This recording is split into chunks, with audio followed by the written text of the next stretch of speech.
Hi, my name is Steve Rahi. I am a premier field engineer specializing in management technologies. Today's discussion will be part two of an ongoing series focusing on Power BI, but specifically approaching it from a config manager perspective. We're working our way toward talking about Power BI and configuration manager data. Today's session will be part two, modeling and virtualization is what we want to talk about. So here's the agenda. Really focusing on two things for today's discussion. First, the topic of modeling, and then second, we're going to look at how we can use visualizations, really the initial phases of the reporting aspect of Power BI as well. So let's just jump right into modeling. So first of all, what is modeling? So modeling is, it's all about the data with reporting, with Power BI, with all of this kind of thing. Modeling is the process of looking at your data, structuring, organizing it in a way that makes sense to support the reporting, data representation, visualizations that you want to do. So this is something that you do in the Power BI desktop app typically, and so forth. Modeling requires that we do have at least one data source, could be multiple data sources, anything from very simple to potentially complex. So, maybe a single Excel spreadsheet to maybe multiple SQL databases or so on. Modeling is that process that makes data from these various sources or even within a source work together, right? So let me just pull in the lab. We'll kind of start talking about some of these items. And just to pull in, got a few examples, just a couple of silly examples. The first one is this thing called locations.excel spreadsheet. This is one of two data sources that I'll pull in. Oops, yeah. So this one, the idea here, again, just a really simple example, but the idea here is thinking in config manager terms. We have various things in the config manager database, like site codes assigned to site servers, and distribution points and different things that are associated with the site code and or site servers kind of thing. But we don't really have a ton of geographical information there. Yeah, we have some, but just kind of trying to recreate some of it. I've just assigned that I have my site in Dallas, Texas, and this is one piece of data. The other, so let me go ahead and pull that in. So for this, I'm just going to get the data from Excel, and I'm going to choose locations. That will import it. Let me select that I want the table, hit OK, load. It'll put it over here in the list of fields that I can choose from. So I can work with that data already, but to make it more meaningful, I want to pair it with the config manager database. So I'll choose SQL Server, and this is the name of mine in my database. And I'm going to use just import so that I can work with a static set of data versus having to worry about continually running queries and tie in that way to make it work. So I'm going to go ahead and connect. And so off it goes, gives me the list of views. I'm going to pull in the V sites view specifically when I can type. There we go. Which will contain detail about my sites in this case. Load that. And so I should have that view show up on the right-hand side as well. So now I have two data sources that I can work with in Power BI Desktop. All right, so very easily have the data in there. You can see that it's got the various fields that we can work with and so forth.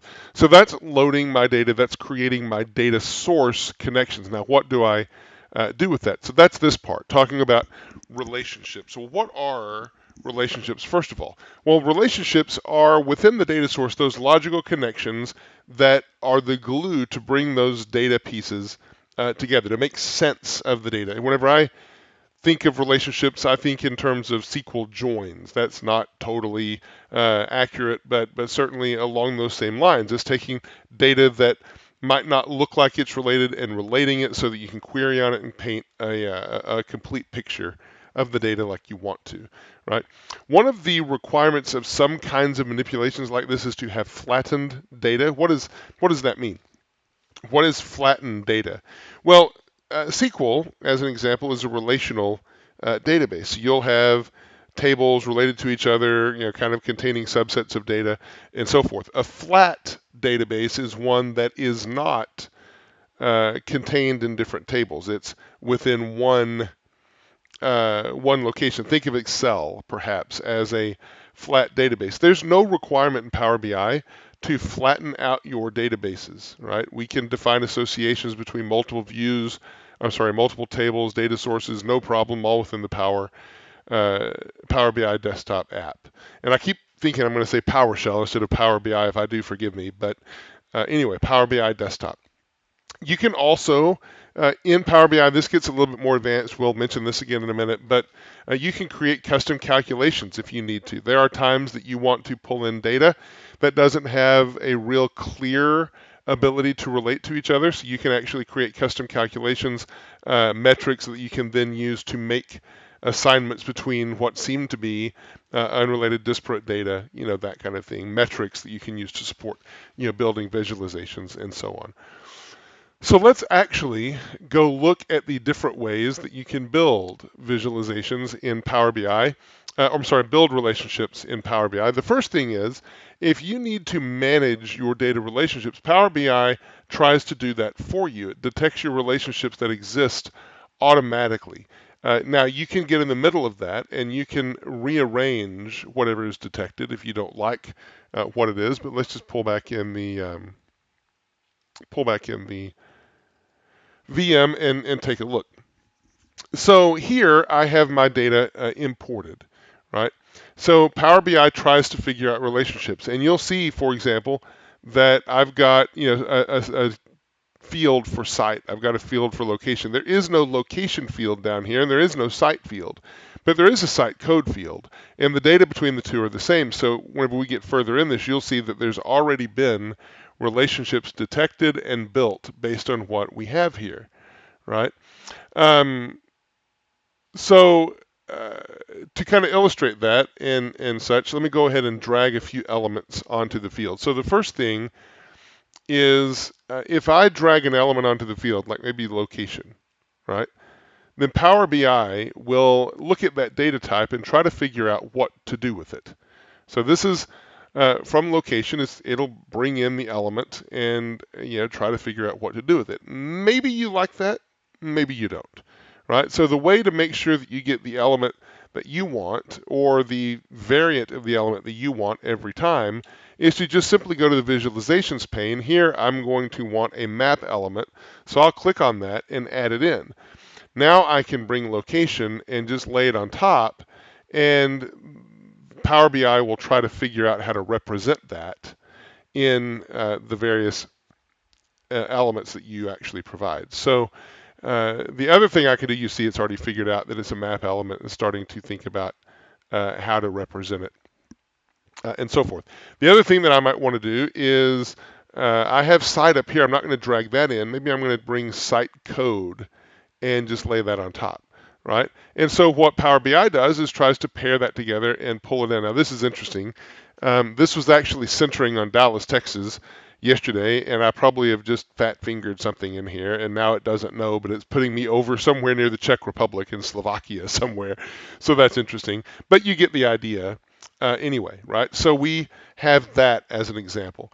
Now, again, there's a relationship already built behind the scenes, and when we talk about kind of seeing those relationships and such, I'll show you that again. But for now, let me go ahead and get rid of this particular data set and this one as well. And I'm going to pull in another one where Power BI just can't work with it because it can't detect what the elements are. So here, again, simple example, here's my locations. Locations 2 is just going to have the geographical element in there. There's nothing else that it can relate to. There's no commonality between data. And so I'm going to go load the data again. I should have left the SQL there. Locations 2, and add in the table and open.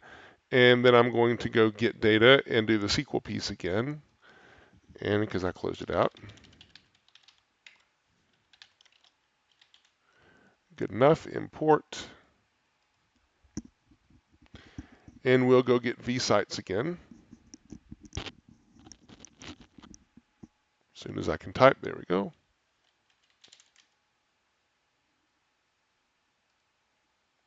And load. So now it loads up, no problem, the data's in there. What happens though, whenever I try to go in and bring location, I'll even do the map element first. That's great. Bring location over to the map element, let it try to figure itself out a little bit. All right. And you see that I've got back to Slovakia again.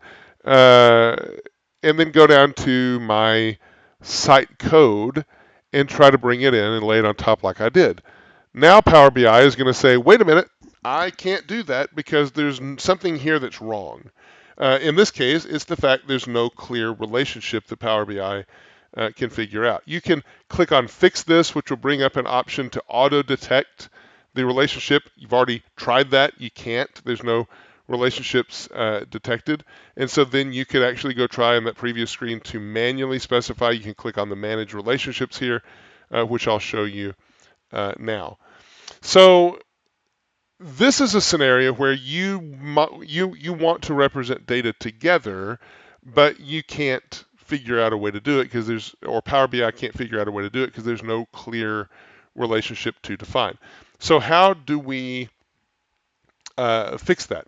So the first thing is there are two places that you can see relationships. I'll show you this one first in the unrelated data, and then I'll bring in the other data that does have a relationship. If I click on relationships, it will show me the tables and the views, whatever, that I have created, and will show me any existing relationships. If I don't have one, I've got to specify one in order for Power BI to know what to do with that data. So let me actually go back here, and I'll pull in the data that does have a relationship. Let me drop out table 1, delete, and bring in locations by itself again. Get data, Excel, locations. Okay, so this, load.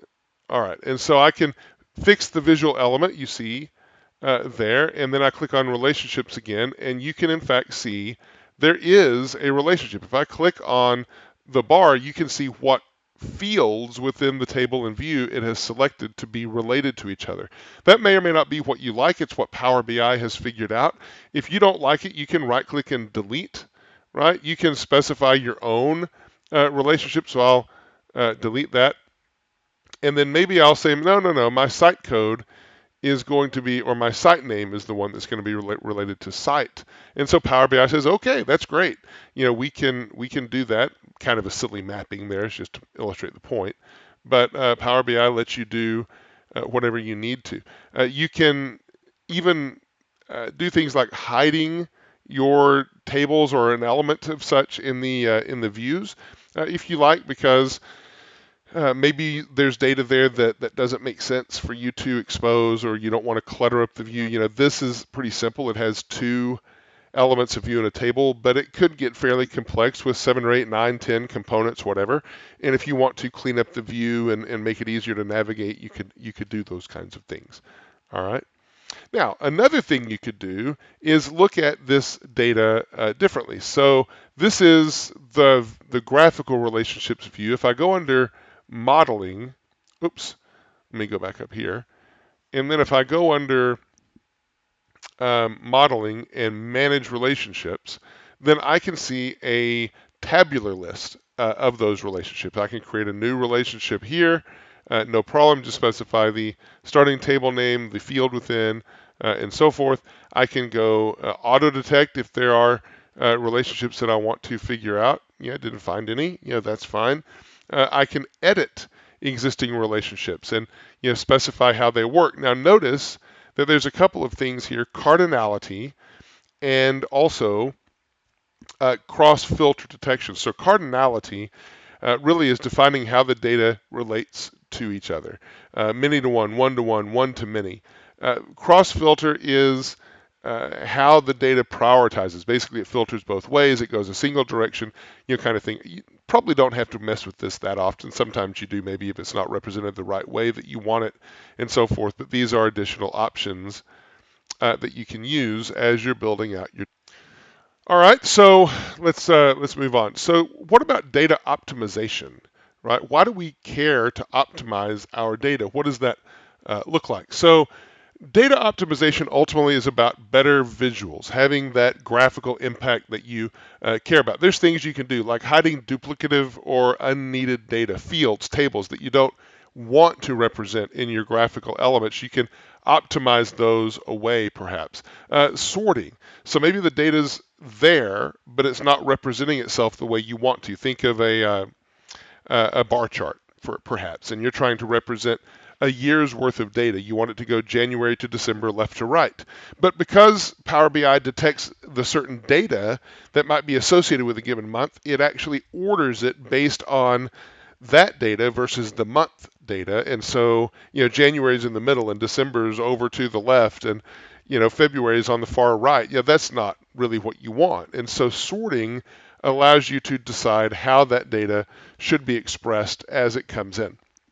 Well, there's also currency that we can do. I'll show you that one. So let's pull this one back in. So what I've done is basically built another really kind of silly sample just to illustrate of maybe customers that are in a retail location over the course of a day, sampled at various time periods.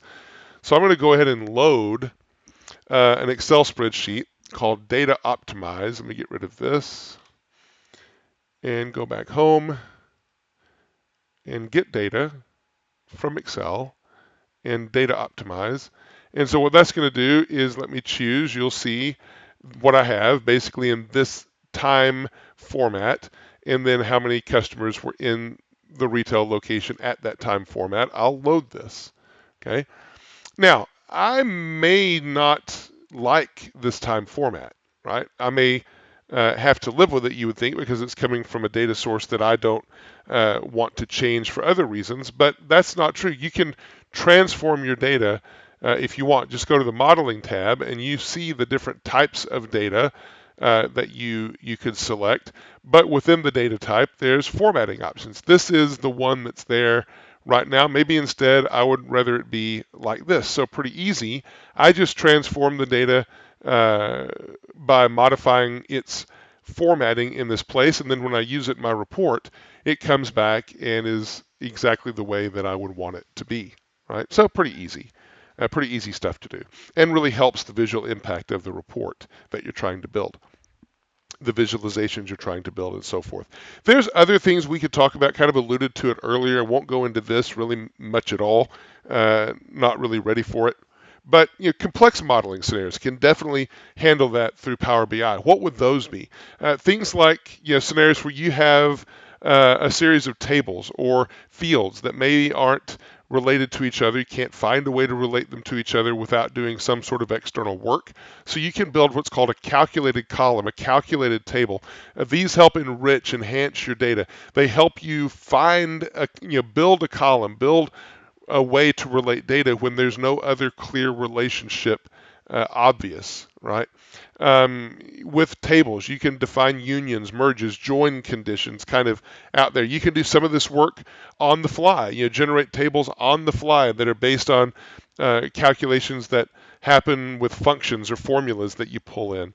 There's time-based functions that help you with year-to-date scenarios, year-over-year scenarios, defining some of those pieces, functions, using them again, very helpful. So when I say the term defining function, that kind of sounds like programming, and that's true. There's a programming language called DAX that Power BI leverages. Now, when I think of DAX, makes me think of Star Trek Deep Space Nine, to be honest, and the character that was there. But DAX is the name of a programming language. I forget what it stands for right now, but that's really about as far as I want to go into that, because again, kind of more complex than I want to be at the moment. So once we have the data sorted and or data handled, and we have it kind of brought into the form that we want. Now we consider visualizations and working with visualizations to give that element of pop to those that would be looking at it, help them analyze. And when I think about visualizations, my mind goes to ConfigMgr, because in ConfigMgr, reporting is a big deal, and presenting the data forward to management is, or even to the team, is a big deal. And uh, so as we go through this series, we're going to be working our way toward using ConfigMgr data in Power BI, but think through, the dashboarding capabilities and different things that you might want to do, and how some of these visualizations could help. Right? Let's explore Power BI and really kind of let Power BI be our guide for talking about the rest.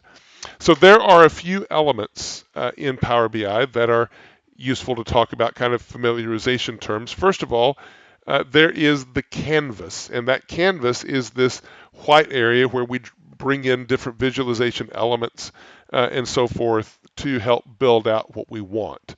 There's the visualization page that gives us all of the available visualizations. There's also some ability to create custom visualizations. If you go look on the web, you'll find a number of custom visualizations and kind of guidance that way, and so forth. There's what's called the field well. So this is the field well. It's all the different fields that we might want to choose from and leverage, and so forth. And then there's this section of the screen, which is known as the bucket area. There's actually 3 sections to it. I show 2 right now, but there's the section here for um, fields and different things. There's the section for format, which would include axis details and different things, legend details perhaps, and uh, so on. There's also one for analytics that you'll see pop up as I kind of work along. So as you work with things, I've already mentioned that you have a choice. You can just pull in an element that you want to represent, and Power BI will try to pick the element or the visualization that you best want to use, or you could choose yourself and just decide, okay, this is going to be a bar chart, bring that in, and then bring the element in, and Power BI will try to map this to whatever element you've selected. So I'll put this in here and so forth, and you'll see it kind of does that. Not an exciting graph, but you get the idea, right? Um, Now, there are various types of elements that probably are best shown by actually pulling in something that I found and tweaked a bit and so forth. And we'll just kind of watch how some of these work as we go along. So there's another piece that I saved off as a PBIX. I'm going to open that up, and that's metadata PBIX. This is just a smattering of the different kinds of visual elements that you can build with Power BI. And so forth. Oh, that's interesting. Why did that happen? Let me fix that. Okay, that was weird. So anyway, we have it up in front of us, and this is just a smattering of the various different visual elements you can get. You actually will see on the right that I've got a couple of different um, top level tables and such, and you'll see as I go through these that different fields are being selected. Also kind of watch in the middle here, and you'll see the pieces here that are changing and such as we go through it. So this one, these are all the same. These are basically display elements. This is called a card, and it takes one element that you want to really highlight, and we'll put it up there, on the card. So I can come down. You'll see it shifted on the right. You'll see some of the elements. You'll see the analytics, came in here as well. I can click on that and so forth. But this is along the same lines as a card. It takes one visual element and really highlights it. It's called a gauge, right? And so again, the elements that are there and such, it just takes one. This makes me think of ConfigMgr because we have the O365 client dashboard, and this is a gauge, right? Just kind of is a visually impactful element to show you something. All right, other things in here. So this is a tabular piece, right? You can tell the visual elements highlighted. There's also matrix kind of representations that you can do. Again, you see multiple of the fields are selected to kind of put it together here. A scatter chart is kind of cool, and so again, different elements you can add, kind of on the fly, and see, I picked one that you can't really use there, didn't I?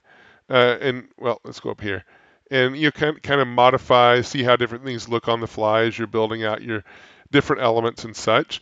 You can tell this is a scatter element. You can go through and see how things are lined up, formatting here, legend material, how whether to show it, whether to not.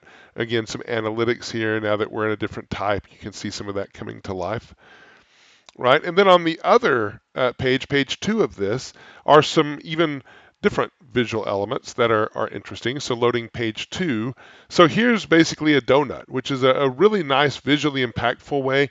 You can see Power BI, kind of builds this, lets you hone in on visual elements of the donut. You can see it over here. Really design it the way you want. This is a map element. It's called a tree map, which is interesting because it kind of represents the data by number, but kind of does it in a pretty interesting, visually impactful way. You see where all the numbers are coming from and such. And not to belabor the point, but here's an example of what's called a combination chart. So if you hone in, you can kind of see the various colors that are represented here and little segments and how they relate. And you can see the other visual elements changing, kind of as I click through. So yellow highlights, and then it highlights over here. And it's really cool to be able to look at some of these things together. Obviously, the chore of this is figuring out which elements to use to really tell your story, right? Highlighting on this also brings up that particular element in my funnel chart. So that's what this is. It's called a funnel chart. Now mine doesn't really look like any kind of normal shaped funnel. I could probably get to that point just by sorting the data and representing it differently, but didn't take the time to do that, right? Now there is one other piece I'll show you that in order to do that here just easily, I'm going to highlight on my tree map and then bring in what's called a slicer. So the slicer will actually take data fields and bring them in as part of the canvas.